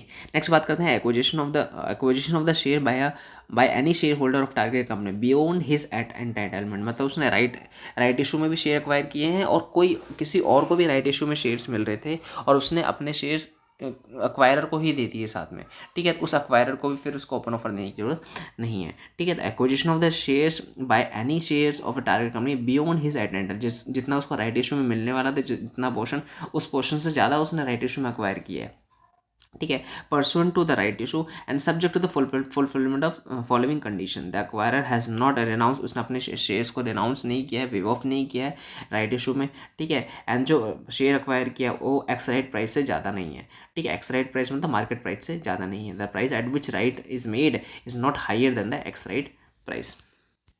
नेक्स्ट बात करते हैं सॉरी 7 पॉइंट के बारे में। 7 पॉइंट बात करते हैं acquisition of the share in a target company by the any person in exchange of the share of another target company, उसने शेयर्स एक्सचेंज में लिए हैं ऑफ अनदर टारगेट कंपनी में and tender in person to acquisition under this regulation, open offer उसने share tender किए थे जिसकी वजह से उसको शेयर मिले हैं दूसरी कंपनी के। ठीक है, जैसे हमने पढ़ा था अभी, जो एग्जिस्टिंग शेयर होल्डर हो वो अपनी शेयर टेंडर करेगा, उसको बदले में कंसिडरेशन मिलेगा as a cash, as equity share, as a convertible debenture, as a non convertible debenture, as a combination. ठीक है, तो उसको इक्विटी शेयर मिले किसी कंपनी के जिसकी वजह से उसकी शेयर होल्डिंग जो है इंक्रीज हो चुकी है, उस केस में भी उसको ओपन ऑफर देने की जरूरत नहीं है। नेक्स्ट बात करते हैं, अगर कोई acquisition of the share target company from the state level financial institutions या फिर सब्सिडी से हमने शेयर एक्वायर किए, कोई भी acquisition of the share by target company from the state level financial institution their subsidy से शेयर एक्वायर किया, उस केस में भी उसको टारगेट कंपनी को ओपन ऑफर देने की जरूरत नहीं है। Acquisition of share in target company from the venture capital fund के थ्रू एक्वायर किया, ठीक है, या फिर कैटेगरी 1 AF के थ्रू, या फिर foreign venture capital investors register with the SEBI, उस केस में भी उसको ओपन ऑफर देने की रिक्वायरमेंट नहीं है। नेक्स्ट बात करते हैं sorry acquisition pursuant to the interstate transfer between the immediate relative person name as a promoter last for the 3 years and between the cash मतलब तो holding company, subsidy company, associate company में आपस में इन्होंने transfer किया, तो उस case में ओपन ऑफर की देने की रिक्वायरमेंट नहीं है। Person acting in concern for the last 3 years, उसके में ओपन ऑफर देने की जरूरत नहीं है। But for availing this exemption, however, for availing this exemption under this clause, if a share of a target company is frequently traded, अगर share target company की frequently traded है तो acquisition price shall not exceed the 25% of the volume weighted average price of the last 60 trading days. ठीक है, अगर इनके बीच में ट्रेडिंग हुई है, इमीडिएट रिलेटिव या person associated as promoter and between the holding company, subsidiary company या एसोसिएट कंपनी या फिर पर्सन एक्टिंग इन कंसर्न, इनके बीच में ट्रेडिंग हुई है तो वो कर सकते हैं, उनको ट्रिगर पॉइंट की रिक्वायरमेंट या फिर ओपन ऑफर की रिक्वायरमेंट नहीं है। बट जो प्राइस होगा कंपनी का वो 25% of the last 60 trading days का जो प्राइस होगा उसके 25% से ज़्यादा नहीं होना चाहिए अगर कंपनी के शेयर फ्रीक्वेंटली ट्रेडर है। अगर कंपनी के शेयर इनफ्रीक्वेंटली ट्रेडर है तो प्राइस जो भी मर्चेंट बैंकर ने प्राइस डिटरमाइन किया है उस प्राइस के 25% से ज़्यादा प्राइस नहीं हो सकता है अगर कंपनी के शेयर इनफ्रीक्वेंटली ट्रेडेड है। नेक्स्ट बात करते हैं, कोई एक्विजिशन किया है कंपनी ने, ऑर्डिनरी कोर्स ऑफ बिजनेस में अंडरराइटर ने कोई एक्विजिशन किया है, ठीक है, उस केस में उसको ओपन ऑफर देने की रिक्वायरमेंट नहीं है। मर्चेंट स्टॉक ब्रोकर जो है क्लाइंट के बेसिस पर शेयर एक्वायर कर रहा है जो कि सेबी से रजिस्टर्ड है, मर्चेंट बैंकर जो कि सेबी से रजिस्टर्ड है, combination nominated investors in process of the market making के थ्रू अगर उसने कोई शेयर्स एक्वायर किए हैं, subscription to the unsubscribe portion का कोई सब्सक्रिप्शन किया है अंडरराइटर ने, ठीक है, in the term of the SEBI ICTR regulation के हिसाब से, ठीक है, उस केस में उसको ओपन ऑफर देने की रिक्वायरमेंट नहीं है। Any person scheme of safety net के थ्रू उसने कोई एक्विजिशन किया है, ठीक है, ये फिर स्टेबलाइजिंग एजेंट जो कि सेबी से रजिस्टर्ड है, merchant banker acting as a stabilising agent, ठीक है, जो कि सेबी से रजिस्टर्ड है, उसको भी ओपन ऑफर देने की रिक्वायरमेंट नहीं है। Schedule commercial bank acting as escrow agent के थ्रू एक्ट कर रहा है एज अ एस्क्रो एजेंट, उस केस में शेड्यूल कमर्शियल बैंक्स को भी ओपन ऑफर देने की रिक्वायरमेंट नहीं होती। इन्वोकेशन ऑफ द प्लेज, कोई प्लेज इन्वोक किया है by the schedule commercial bank या पब्लिक फाइनेंशियल इंस्टीट्यूशन के थ्रू एज अ प्लेजी, तो उस पब्लिक फाइनेंशियल इंस्टीट्यूशन या फिर शेड्यूल कमर्शियल बैंक्स को भी ओपन ऑफर देने की रिक्वायरमेंट नहीं है। नेक्स्ट बात करते हैं 12 पॉइंट के बारे में, acquisition person to the scheme, section 18 of the sick industrial companies act 1985, SICA section 18 of the SICA के थ्रू आपको शेयर्स मिले हैं, उस केस में भी आपको ओपन ऑफर देने की रिक्वायरमेंट नहीं है। या फिर आपने कोई भी शेयर्स अक्वायर किए हैं person to the scheme of the arrangement involving the target company as a transfer, जिसमें target company as a transfer है या फिर ट्रांसफर ही है, ठीक है, जिसमें ऑर्डर का ट्रिब्यूनल आ चुका है and target company involve as a scheme, कोई भी स्कीम ऑफ अरेंजमेंट है जिसमें target company as a transfer है या फिर टारगेट कंपनी या फिर ट्रांसफरी है, ठीक है। सेक्शन 230 से लेकर सेक्शन 40 बात करता है स्कीम ऑफ अरेंजमेंट के बारे में, ठीक है, सेक्शन 230 से लेकर सेक्शन 240 ऑफ द कंपनी से बात करता है स्कीम ऑफ अरेंजमेंट के बारे में। अगर उसमें आपने कोई शेयर एक्वायर किए हैं जिसमें target company act as a transfer और ट्रांसफरी एंड जिसमें ट्रिब्यूनल का अप्रूवल हो गया, ट्रिब्यूनल का अप्रूवल मिल चुका है, एनसीएलटी का अप्रूवल मिल चुका है, उस केस में भी आपको ओपन ऑफर देने की रिक्वायरमेंट नहीं है। अगर आपने कोई शेयर्स अक्वायर किया है जिसमें target company does not involve as a transferee या ट्रांसफ़र इन्वॉल्व नहीं है, but cash to be paid should not be less than 25% से ज़्यादा नहीं है, and the share holder of a company should be at least 1/3 in the new और combined entity, उस case में भी आपको ओपन ऑफर देने की रिक्वायरमेंट नहीं है। ठीक है, देखिए ये जो रिक्वायरमेंट था स्पाइस जेट वाले केस में, ये जो प्रोविज़न था ये फुलफिल हुआ था। नेक्स्ट बात करते हैं acquisition percent of the resolution plan. अगर section 81 of the IPC code 2016 के थ्रू अगर आपने रेजोल्यूशन प्लान के थ्रू आपने कोई शेयर्स अक्वायर किया है, तो उस केस में भी आपको ओपन ऑफर देने की रिक्वायरमेंट्स नहीं है। नेक्स्ट बात करते हैं, अगर आपने कोई एक्विजिशन किया है as per the SARFAESI act, तो भी आपको ओपन ऑफर देने की रिक्वायरमेंट नहीं है। ये जो रेगुलेशन नंबर 10 है, ये बहुत ही इंपॉर्टेंट रेगुलेशन है, बहुत ही लेंदी रेगुलेशंस है। ठीक है, नेक्स्ट बात करते हैं 7th point, and acquisition percent of सभी delisting of the equity shares regulation 2019 के अकॉर्डिंग आपने कोई शेयर्स एक्वायर किया तो उसको उस केस में भी आपको ओपन ऑफर देने की रिक्वायरमेंट नहीं है। अगर acquisition by way of the transmission and succession या इनहेरिटेंस के थ्रू आपको शेयर्स मिले हैं, उस केस में भी आपको ओपन ऑफर देने की रिक्वायरमेंट नहीं है। And acquisition by way of the acquisition of the shares by the lender pursuant to the conversion of the debt as a part of the debt restructuring implementation accordance with the guidance specified by the RBI। अगर आपका date restructuring implementation हुआ है और जिसकी वजह से आपका date जो इक्विटी शेयर में कन्वर्ट हो चुका है और उस केस में आपको शेयर्स मिले हैं, तो उस और आरबीआई की गाइडलाइंस की अकॉर्डिंग्स में उस केस में भी आपको ओपन ऑफर देने की रिक्वायरमेंट नहीं है। ठीक है, नेक्स्ट बात करते हैं increase in the voting right pursuant to the forfeiture of share. Company ने शेयर फॉरफीट किया है जिसकी वजह से आपकी शेयर होल्डिंग इंक्रीज हो चुकी है। ठीक है, बाय द टारगेट कंपनी ने कोई शेयर फॉरफीट किया है जिसकी वजह से आपकी शेयर होल्डिंग इंक्रीज हो चुकी है under the taken to in compliance with the companies acts या फिर एयू के हिसाब से, उस केस में भी आपको ओपन ऑफर देने की रिक्वायरमेंट नहीं है। नेक्स्ट बात करते हैं रेगुलेशन नंबर 10 पढ़ लिया हमने जनरल एग्जामिशन के बारे में कि किस किस केस में आपको रेगुलेशन नंबर 3 कंप्लाई करने की जरूरत नहीं है, ओपन ऑफर देने की जरूरत नहीं है। अब बात करते हैं रेगुलेशन नंबर 11। रेगुलेशन नंबर 11 बात करता है एग्जाम्पशंस के बारे में, वो भी सेबी के एग्जाम्पशंस के बारे में कि सेबी आपको एग्जाम्पशन या फिर रिलैक्सेशन दे सकता है कि नहीं। नेक्स्ट बात करते हैं कि जो अक्वायरर है या फिर रेगुलेशन 11 बात करता है exemptions bye the SEBI. Acquirer for the getting exemptions के लिए या फिर टारगेट कंपनी रिलैक्सेशंस के लिए सेबी को अप्लाई कर सकती है। सेबी को एप्लीकेशन देगी for the granting the relaxation और for the granting the exemption. Exemption मतलब एक्वायरर अप्लाई कर सकता है एग्जाम्पशंस के लिए, रिलैक्सेशन के लिए कंपनी जो रिलैक्सेशंस के लिए टारगेट कंपनी अप्लाई करेगी कि हमें एससीडीआर के प्रोविजन से रिलैक्सेशन चाहिए या फिर सेक्शन 8 ऑफ एससीएसटी रेगुलेशन के प्रोविजन से रिलैक्सेशन चाहिए। फिर acquirer to be nominated director at the earliest, acquirer को नॉमिनेटेड डायरेक्टर बनाना हमें अर्लीस्ट। ठीक है, इस केस में रिलैक्सेशन या एग्जाम्पशन के लिए हम सेबी को अप्लाई करेंगे रेगुलेशन 11 में, और हम एक एफिडेविट देंगे एंड फीस देंगे 5 lakh rupees non refundable demand draft DD बना के देते हैं जनरली। ठीक है, सभी को अप्लाई करेंगे एंड सभी क्या करेगा, ऑर्डर जो भी ऑर्डर होगा वो ग्रांटिंग का या फिर रिजेक्शन का ग्रांट कर सकते हैं, फिर रिजेक्ट कर सकते हैं या फिर पैनल को एक्सपर्ट ऑफ पैनल को रिकमेंड कर सकता है। नेक्स्ट बात करते हैं रेगुलेशन नंबर 12 बात करता है मैनेजर टू ओपन ऑफर के बारे में, मर्चेंट बैंकर के अपॉइंटमेंट के बारे में कि मर्चेंट बैंकर का अपॉइंटमेंट होगा and merchant banker he target company के साथ सारे अक्वायरर के साथ सारे प्रोविजन को अक्वायरर के साथ मर्चेंट बैंकर सारे प्रोविजन को कंप्लाई करेगा। ठीक है, अक्वायरर क्या करेगा, अक्वायरर ही क्या करेगा, public announcement, detail public statement या फिर ओपन ऑफर देगा। नेक्स्ट बात करते हैं through the merchant banker not associated with acquirer. जो मर्चेंट बैंकर होगा अक्वायरर से एसोसिएट नहीं होगा, रिलेटेड पार्टी में नहीं होगा, वही अक्वायरर बन सकता है। ठीक है, उसके अपॉइंटमेंट के बारे में रेगुलेशन नंबर 13 बात करता है timing of public announcement and detail public statement. Public announcement के लिए टाइमिंग कब देना पड़ेगा आपको, पब्लिक अनाउंसमेंट सेम डे आपको पब्लिक अनाउंसमेंट देना है, नेक्स्ट 5 डेज में आपको डिटेल पब्लिक स्टेटमेंट देना है। नेक्स्ट, जैसे जिस दिन आपने 25% और मोर शेयर अक्वायर किया उस सेम डे आपको पब्लिक अनाउंसमेंट देना है न्यूज़पेपर में एंड नेक्स्ट 5 डेज में डिटेल पब्लिक स्टेटमेंट आपको देना है, डीपीएस जिसको बोलते हैं। नेक्स्ट बात है रेगुलेशन नंबर 14 के बारे में बात करता है न्यूज़पेपर एडवर्टीजमेंट के बारे में। रेगुलेशन नंबर 14 बात करता है न्यूज़पेपर एडवर्टीजमेंट के बारे में। आपको newspaper advertisement English national daily, Hindi national daily and the local newspaper जहाँ पे कंपनी का रजिस्टर्ड ऑफिस सिचुएटेड है, लोकल न्यूज़पेपर जहाँ पे स्टॉक एक्सचेंज सिचुएटेड है।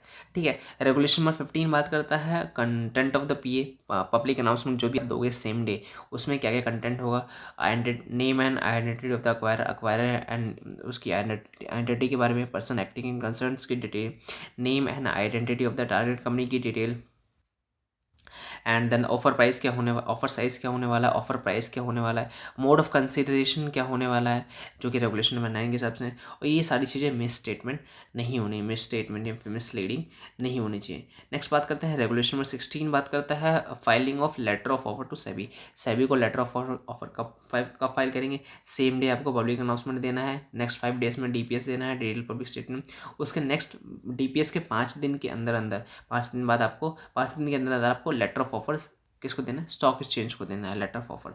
स्टॉक एक्सचेंज क्या देगा, लेटर ऑफ ऑफर 15 दिन के अंदर अंदर, उसके बाद उसमें कमेंट्स देगा। जैसे ही letter of offer stock exchange को मिला, वो 15 दिन सेबी को मिला, सॉरी सेबी को हम लेटर ऑफ ऑफर फाइल कर रहे हैं, letter of offer to file to SEBI. ठीक है, जैसे ही 15 दिन के अंदर, 15 दिन के अंदर अंदर सेबी को क्या करना है, उस लेटर ऑफ ऑफर पे कमेंट्स देना है। वो 5 दिन का एक्सटेंशन ले सकता है इन सर्टेन केसेस जहाँ पे उसको एडिशनल रिक्वायरमेंट है डॉक्यूमेंट्स की, या फिर कमेंट्स देने के लिए उसको एडिशनल रिक्वायरमेंट है, तो वो एडिशनल डॉक्यूमेंट्स या फिर एडिशनल रिक्वायरमेंट को कंप्लाई कर सकता है। नेक्स्ट बात करते हैं रेगुलेशन नंबर 18 बात करता है, रेगुलेशन नंबर 18 बात करता है जनरल प्रोसीजर के बारे में, टेक ओवर कोड का जनरल प्रोसीजर। ये टेक ओवर कोड जो होना चाहिए 57 डेज के अंदर अंदर कंप्लीट हो जाना चाहिए। सबसे पहले जनरल प्रोसीजर में सबसे पहले पढ़ेंगे कि जैसे ही ओपन ऑफर स्टार्ट होता है, जिसको जैसे ही ओपन ऑफर स्टार्ट होता है, आपको सेम डे पब्लिक अनाउंसमेंट देना पड़ेगा रेगुलेशन 13 के हिसाब से। एंड एक्वायरर ट्रिगर पॉइंट, जैसे ट्रिगर पॉइंट को टच करता है उसके रेगुलेशन नंबर 3 में, रेगुलेशन नंबर 4 में या रेगुलेशन नंबर 5 में, उसको इंटीमेट करना होता है पब्लिक अनाउंसमेंट, पब्लिक को या और स्टॉक एक्सचेंज को इंटीमेट करना होता है सेम डे, इसको पब्लिक अनाउंसमेंट कहते हैं। और पब्लिक जैसे ही पब्लिक अनाउंसमेंट किया उसके 5 दिन के अंदर अंदर, पब्लिक अनाउंसमेंट के 5 दिन के अंदर अंदर आपको डिटेल पब्लिक स्टेटमेंट, जो कि न्यूज़पेपर में आपको देना पड़ता है, डिटेल पब्लिक स्टेटमेंट 5 दिन के अंदर अंदर, पब्लिक अनाउंसमेंट के 5 दिन के अंदर अंदर आपको डिटेल पब्लिक स्टेटमेंट न्यूज़पेपर में, 4 न्यूज़पेपर में हमने पढ़ा, English national, Hindi national and local newspaper जहाँ पे कंपनी का रजिस्टर्ड ऑफिस है, लोकल न्यूज़पेपर जहाँ पे स्टॉक एक्सचेंज का रजिस्टर्ड स्टॉक एक्सचेंज सिचुएटेड है।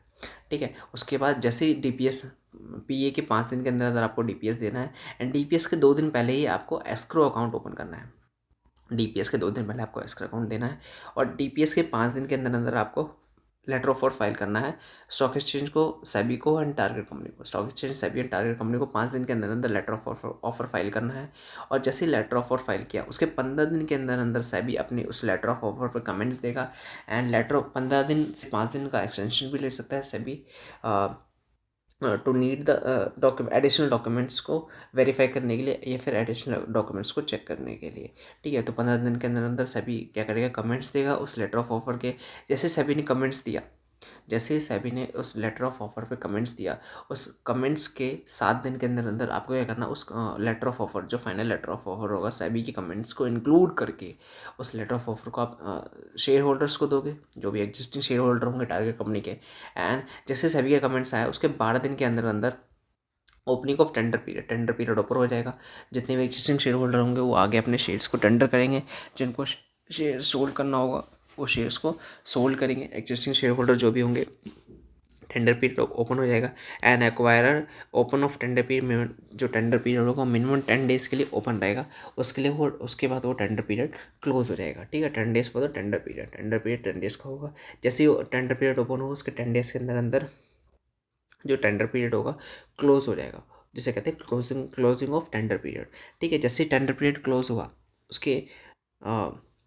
उसके जैसे ही टेंडर पीरियड क्लोज हुआ उसके बाद आपको स्पेशल बैंक अकाउंट ओपन करना है। स्पेशल बैंक अकाउंट किस चीज़ के लिए, हमने पढ़ा था कि जैसे डीपीएस देते हैं पब्लिक अनाउंसमेंट के 5 दिन के अंदर अंदर डीपीएस देते हैं, एंड डीपीएस से 2 दिन पहले आपको क्या करना पड़ता है, एस्क्रो अकाउंट ओपन करना पड़ता है। ठीक है, कि आप फॉर द सिक्योरिटी पर्पस, कि आपके पास पैसा है या नहीं है एग्जिस्टिंग शेयर होल्डर को पेमेंट करने के लिए। ठीक है, जैसे ही टेंडर पीरियड क्लोज होता है उसके उसके बाद आपको क्या करना पड़ता है, एक स्पेशल बैंक अकाउंट ओपन करना पड़ता है फॉर द पेमेंट के लिए। ओपनिंग एस्क्रो अकाउंट हमने ओपन किया था for the security purpose, special bank account open कर रहे हैं हम फॉर द पेमेंट पर्पस के लिए। ठीक है, तो यहाँ पर टाइम स्पेसिफाइड नहीं है कि कितने टाइम में आपको स्पेशल बैंक अकाउंट ओपन करना है, बट आपको जैसे ही टेंडर पीरियड क्लोज होता है उसके बाद ही आपको स्पेशल बैंक अकाउंट ओपन करना है। और जैसे ही टेंडर पीरियड क्लोज होता है उसके 10 दिन के अंदर अंदर आपको पेमेंट भी कर देना है। Acquisition made payment of the share holder, acquisition हो जाएगा और पेमेंट करना आपको शेयर होल्डर्स को, ठीक है। तो 5 दिन सेम डे पीए देना, पीए के 5 दिन में डीपीएस देना, डीपीएस के 5 दिन में आपको letter of offer SEBI and stock exchange target company को देना है। और उसके 15 दिन के अंदर अंदर जो सेबी क्या करेगा, अपनी कमेंट्स देगा। एंड कमेंट्स के 12 दिन के अंदर अंदर आपको क्या करना है, टेंडर पीरियड ऑफर जो टेंडर पीरियड ऑफ ओपन हो जाना चाहिए, ठीक है। और उसके जैसे ही ओपन होगा उसके 10 दिन के अंदर अंदर क्लोज भी होना चाहिए। एंड जैसे ही क्लोज हुआ उसके 10 दिन के अंदर अंदर पेमेंट भी हो जानी चाहिए, ठीक है। दीज आर द 57 डेज आपको कंप्लीट हो जाएगा, जिसे कहते हैं procedure for the open offer. 57 days के अंदर आपके अंदर आपका पूरा कंप्लीशन हो जाना चाहिए, ठीक है। तो जैसे ही पीए दिया था, पब्लिक अनाउंसमेंट से लेके पेमेंट तक के बीच में ऑफर पीरियड होता है, सिर्फ 15 डेज का होता है। And opening of tender period and opening of closing of tender period, OTP and CTP के बीच में जो डिफरेंस होना चाहिए वो मिनिमम 10 डेज का होना चाहिए। नेक्स्ट बात करते हैं रेगुलेशन नंबर 17 बात करता है, रेगुलेशन नंबर 17 एस्क्रो अकाउंट के बारे में बात करता है। एंड रेगुलेशन नंबर 21 बात करता है स्पेशल बैंक अकाउंट के बारे में, हमने पढ़ेंगे दोनों साथ में, ठीक है। तो रेगुलेशन में 17 बात करता है एस्क्रो अकाउंट के बारे में। एस्क्रो अकाउंट हम किस लिए ओपन करते हैं, for the security purpose, amount को सिक्योर करने के लिए पहले से ही। एंड स्पेशल बैंक अकाउंट किस लिए ओपन करते हैं, फॉर द पेमेंट पर्पज। जैसे ही एग्जिस्टिंग शेयर होल्डर्स ने अपने शेयर्स टेंडर किए तो उसके 10 दिन के अंदर अंदर उनको पेमेंट मिल जानी चाहिए, ठीक है। एस्क्रो अकाउंट में हम कितना अमाउंट सिक्योर करेंगे, अगर आपका जो कंसिडरेशन है वो 500 करोड़ तक है तो उसका 500 करोड़ का 25%, फर्स्ट 500 करोड़ का 25%, या 500 करोड़ से ज़्यादा है तो 500 करोड़ का 25%, एंड ओवर एंड ऑफ जितना भी होगा उसका 10%, ठीक है। कैश फॉर्म में मेंटेन कर सकते हो आप, बैंक गारंटी के फॉर्म में मेंटेन कर सकते हो, मार्केटेबल सिक्योरिटी के फॉर्म में मेंटेन कर सकते हो, ठीक है। Mode of creation, mode of creation मतलब कैसे क्रिएट कर सकते हो, कैश के थ्रू, बैंक गारंटी के थ्रू, या फिर मार्केटेबल सिक्योरिटी के थ्रू। बैंक गारंटी फिर मार्केटेबल सिक्योरिटी के थ्रू अगर आप क्रिएट करोगे तो आपको 1% एडिशनल मार्जिन मनी देना पड़ेगा। एंड 1% एडिशनल मार्जिन मनी देना पड़ेगा of the total consideration, total consideration का 1% आपको margin money as a commission आपको बैंक को देना पड़ेगा इन दी कैश, जो कि कैश में होगा। और जो कि मार्जिन मनी होगा वो नॉन रिफंडेबल होगा, आपको रिफंड नहीं किया जाएगा। एंड स्पेशल बैंक अकाउंट के बारे में बात करते हैं, फॉर द पेमेंट पर्पज़ के लिए ओपन करते हैं। इसमें एंटायर अमाउंट आपको डिपॉजिट करना पड़ता है, जितना भी कंसिडरेशन आप एग्जिस्टिंग शेयर होल्डर को देने वाले हो वो पूरा अमाउंट आपको स्पेशल अकाउंट में डिपॉजिट करना होता है, और इसमें सिर्फ कैश मेंटेन रहता है। एंड एस्क्रो अकाउंट का जो अमाउंट है, एस्क्रो अकाउंट का जो अमाउंट है वो आप स्पेशल बैंक अकाउंट में ट्रांसफर कर सकते हो। कितना ट्रांसफर कर सकते हो, escrow account consideration can be transfer to the special bank account up to the 90% of the consideration, consideration का 90% आपको एस्क्रो अकाउंट में ट्रांसफर कर सकते हो। और जो बचा हुआ 10% है वो आपको वापस मिल जाएगा एस्क्रो अकाउंट से। कब वापस मिलेगा, जैसे ही प्रोसीजर कंप्लीट हो जाएगा। Remaining 10% of the escrow account refund to the acquire after the completion of the offer period, जैसे ही ऑफर पीरियड कंप्लीट हो जाएगा आपको मिल जाएगा। नेक्स्ट बात करते हैं रेगुलेशन नंबर 18 के बारे में। रेगुलेशन नंबर 16 पढ़ा हमने, filing of letter of offer to the SEBI. Regulation number 17 पढ़ा हमने ऑफर, रेगुलेशन नंबर 17 पढ़ा हमने एस्क्रो अकाउंट के बारे में। रेगुलेशन नंबर 8 पढ़ा हमने जनरल प्रोसीजर के बारे में।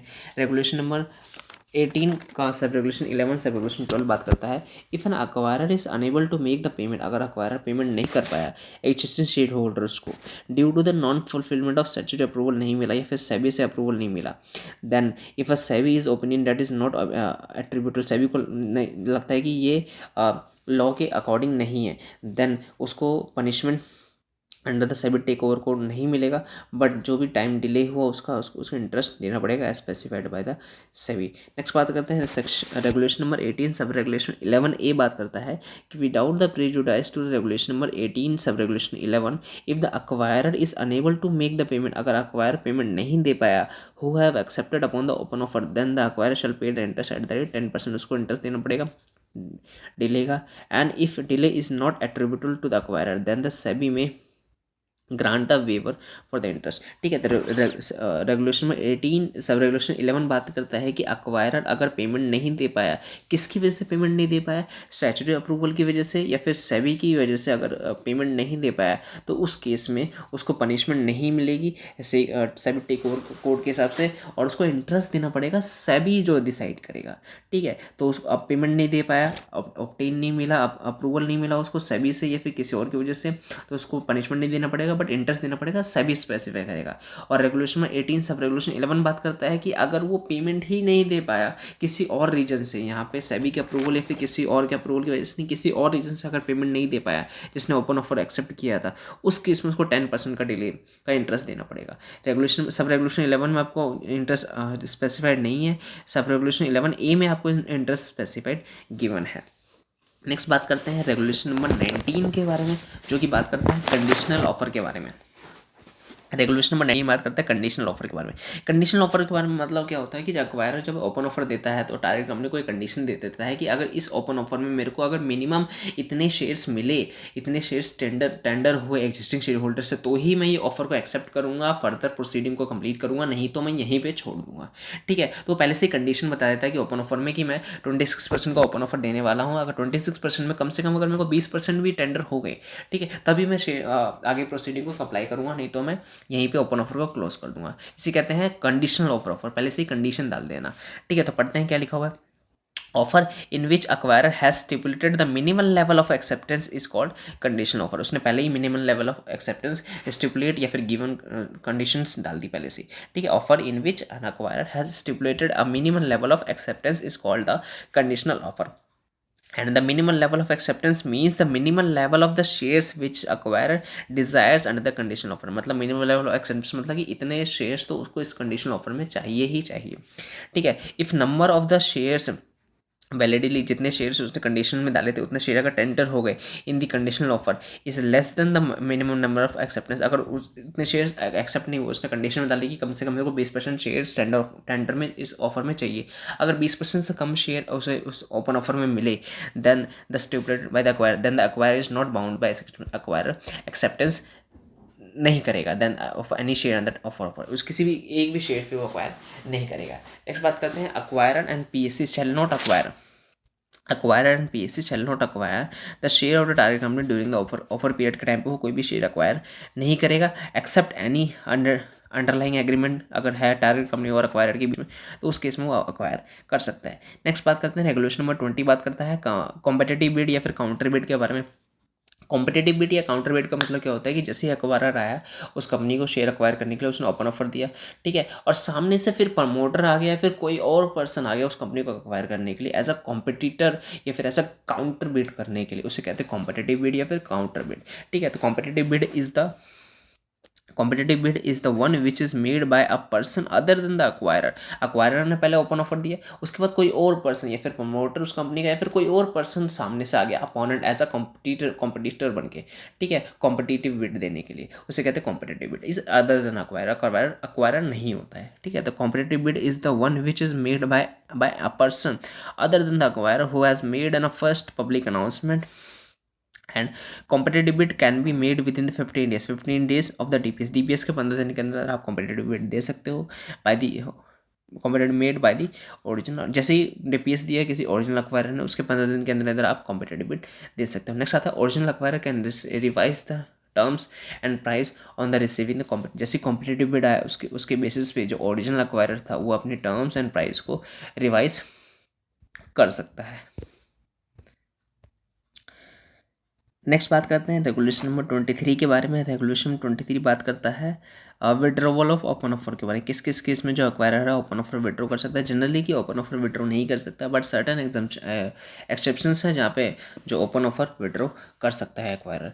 ठीक है, तो generally is not allowed, open offer को विड्रॉ करना अलाउ नहीं होता, बट सर्टन एक्सेप्शंस है जहाँ पे ओपन ऑफर विड्रॉ कर सकता है। पहला क्या है, या उसको स्टैट्यूटरी अप्रूवल नहीं मिला, ठीक है, स्टैट्यूटरी अप्रूवल नहीं मिला सेबी से या फिर किसी और अथॉरिटी से, ठीक है, एक्वायरर की डेथ हो गई, उस केस में वो ओपन ऑफर विड्रॉ करना पड़ेगा। कंडीशनल ऑफर, जैसे उसने ओपन ऑफर दिया उसमें उसने कंडीशनल ऑफर डाली, इतने लेवल ऑफ एक्सेप्टेंस उसको नहीं मिला, तो ऑब्वियस सी बात वो शेयर अक्वायर नहीं करेगा, इसे कंडीशनल ऑफर कहते हैं।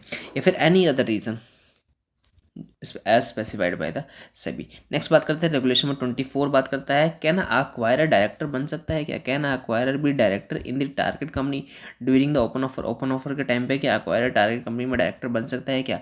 तो acquirer the during the target company during the open offer के टाइम पे टारगेट कंपनी में डायरेक्टर नहीं बन सकता, डायरेक्टर नहीं बन सकता। एक एक्सेप्शन है, अगर 100% पेमेंट एस्क्रो अकाउंट में डिपॉजिट कर सकता है। हमने पढ़ा था कि 90% उसको एस्क्रो अकाउंट में डिपॉजिट करना होता है। सॉरी, फर्स्ट 500 करोड़ का फर्स्ट 500 90, अगर वो 100% कंसिडरेशन एस्क्रो अकाउंट में डिपॉजिट कर देता है तो उसको वो 100% कंसिडरेशन अगर वो एक्सो अकाउंट में डिपॉजिट कर देता है तो वो टारगेट कंपनी में डायरेक्टर बन सकता है। हमने पढ़ा था कि अगर उसको एक्सो अकाउंट में फर्स्ट 500 करोड़ का 25% डिपॉजिट करना होता है एंड अबव 500 करोड़ का 25% डिपॉजिट करना होता है एंड अबव द 500 करोड़ का उसको 10% डिपॉजिट करना होता है। ठीक है, अगर वो 100% एक ही टाइम पे सारा अमाउंट अगर एक्सो अकाउंट में डिपॉजिट कर देता है तो वो टारगेट कंपनी में डायरेक्टर बन सकता है। उसकी एक और एक्सेप्शन है, अगर काउंटर बिड आ गया तो फिर उसको उस केस में वो डायरेक्टर नहीं बन सकता है। ठीक है, उसकी एक और एक्सेप्शन है, अगर शेयर होल्डर्स ने अप्रूव कर दिया पोस्टल बैलेट में कि डायरेक्टर बनाना चाहते हैं तो डायरेक्टर वो बन सकता है। अगर कंडीशनल ऑफर आ गया उस केस में वो डायरेक्टर नहीं बन सकता। अगर उसने कोई कंडीशनल ऑफर दिया है उस केस में वो डायरेक्टर नहीं बन सकता है। नेक्स्ट बात करते हैं, ये था रेगुलेशन नंबर 24। अब बात करते हैं रेगुलेशन नंबर 25 के बारे में। नेक्स्ट बात करते हैं ऑब्लिगेशंस के बारे में। ऑब्लिगेशन बढ़ेंगे, रेगुलेशन में 24 तक हमने कंप्लीट कर लिया है। नेक्स्ट बात करते हैं ऑब्लिगेशन के बारे में कि एक्वायर्ड की क्या क्या obligation during the open offer, direct हमने की क्या क्या ऑब्लिगेशंस है एंड मर्चेंट बैंकर की क्या क्या ऑब्लिगेशंस है। रेगुलेशन में 25 बात करता है डायरेक्ट एक्वायर्ड की ऑब्लिगेशन के बारे में। रेगुलेशन में 26 बात करता है डायरेक्ट कंपनी की ऑब्लिगेशन के बारे में। रेगुलेशन में 27 बात करता है मर्चेंट बैंकर की ऑब्लिगेशंस के बारे में। ठीक है, तो रेगुलेशन 25 पर स्टार्ट कर रहे हैं। एक्वायर्ड की ऑब्लिगेशन क्या क्या है। एक्वायर्ड की ऑब्लिगेशन है कि उसको कैश मेंटेन करके रखना है। Open offer and detail public statement में कोई भी मिस स्टेटमेंट नहीं होना चाहिए। And acquirer during the open offer के टाइम पे अपने कोई भी शेयर्स को सोल्ड नहीं करेगा। And acquirer and person acting concern jointly liable होंगे terms and condition of the open offer के टर्म्स एंड कंडीशन के लिए जो एक्वायरर होगा एंड पर्सन एक्टिंग कंसर्न जो भी होगा वो ज्वाइंटली लाइबल होगा। नेक्स्ट बात करते हैं, if acquirer has not declared, acquirer ने अपनी इंटेंशन डिक्लेयर नहीं किया है ओपन ऑफर स्टार्ट होने से पहले कि वो उस कंपनी को एक्वायर करने के बाद उस कंपनी के शेयर असेट्स को सोल्ड करना चाहता है, अगर ऐसी कोई इंटेंशन उसने स्टार्टिंग में डिक्लेयर नहीं किया है तो जैसे ही शेयर कंपनी को एक्वायर करेगा उस कंपनी का एक्वायर करने के 2 साल तक उस कंपनी के कोई भी एसेट्स को सोल्ड नहीं कर सकता है। ठीक है, तो acquirer has not if acquirer has not declared his intention upfront for the sale and lease and dispose of any of the material assets, then for the next 2 years he cannot sell, lease or dispose नहीं कर सकता except the shareholder resolution by the postal ballot।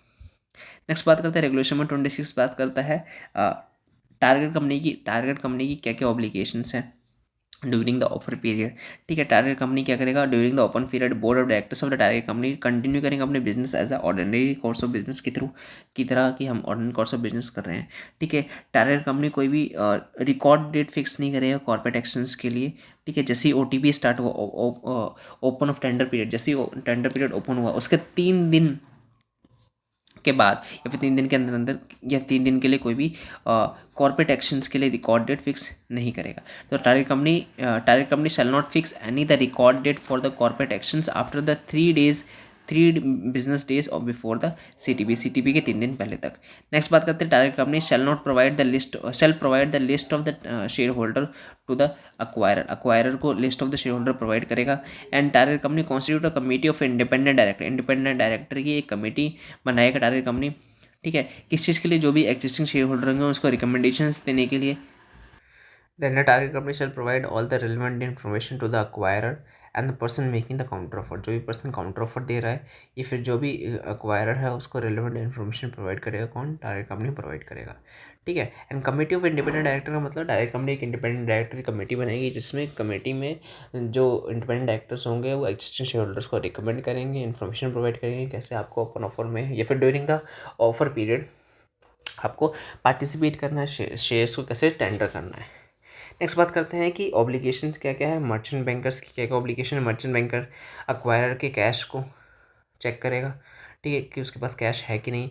Acquirer जो भी public announcement या फिर detail public statement दे रहा है वो मिस स्टेटमेंट नहीं है, मिसलीडिंग नहीं है। ठीक है, मर्चेंट बैंकर इनसाइडर ट्रेडिंग नहीं करेगा, उसको इन्फॉर्मेशन होगी on public licence sensitive information की, तो उस बेसिस पर वो इनसाइडर ट्रेडिंग नहीं करेगा merchant banker. And merchant banker due diligence certificate and letter of offer किसको देगा, सेबी को देगा। And report to the SEBI within the 15 days. जैसे ही सीटीपी क्लोज हुआ, सीटीपी के 10 दिन के अंदर अंदर हमने देखा था कि पेमेंट चली जानी चाहिए, ठीक है। तो सीटीपी के 15 दिन के अंदर अंदर, मतलब जैसे ही ऑफर पीरियड है जो पूरा कंप्लीट हो गया, उसके 15 दिन के अंदर अंदर आपको एक रिपोर्ट देनी है सेबी को कि जो भी ऑफर पीरियड था वो पूरा कंप्लीट हो गया है। And next, not deal with his own account, अपने अकाउंट से वो डील नहीं करेगा। नेक्स्ट हमने रेगुलेशन नंबर 27 कंप्लीट कर लिया है। रेगुलेशन 8 बात करता है कि डिस्क्लोजर रिलेटेड प्रोविजन। अब यहाँ से रेगुलेशन नंबर 8 बात करता है कि डिस्क्लोजर रिलेटेड प्रोविजन, डिस्क्लोजर हमें डिस्क्लोजर भी देना है, ठीक है। तो रेगुलेशन नंबर 29 एंड 30 बात करता है, 31 बात करता है डिस्क्लोजर्स के बारे में। Regulation 29, regulation 30, regulation number 31। Next बात करते हैं रेगुलेशन नंबर 29 के बारे में।